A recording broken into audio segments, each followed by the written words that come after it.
في موضوع آخر، تم إعفاء 12 وزيرا من مهامهم بناء على استقالتهم إثر انتخابهم بمجلس النواب خلال الاستحقاقات التشريعية للسابع من أكتوبر، وفق ما صدر في الجريدة الرسمية عدد 6510 مكرر بتاريخ 21 من أكتوبر 2016. وذكر ظهير الشريف الصادر في 20 من أكتوبر بإعفاء بعض أعضاء الحكومة من مهامهم أن هذا الإعفاء جاء بناء على الدستور، ولا سيما الفصل 47 منه، وعلى الظهير الشريف المتعلق بتعيين أعضاء الحكومة برئيس الحكومة بتاريخ أكتوبر 2016. ويتعلق الأمر بكل من السيد الحسن الداودي وزير التعليم العالي والبحث العلمي وتكوين الأطر، والسيد عزيز رباح وزير التجهيز والنقل واللوجستيك، والسيد مصطفى الخلفي وزير الاتصال الناطق الرسمي باسم الحكومة، والسيد عبد القادر عمارة وزير الطاقة والمعادن والماء والبيئة، والسيد الحسن حداد وزير السياحة، والسيد عبد العزيز عماري الوزير المكلف بالعلاقات مع البرلمان والمجتمع المدني.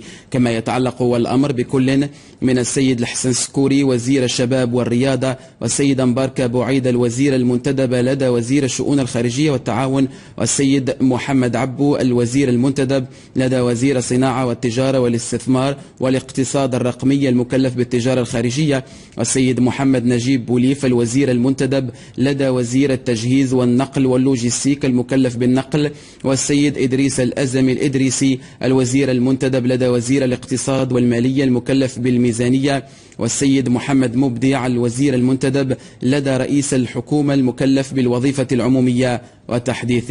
الإدارة.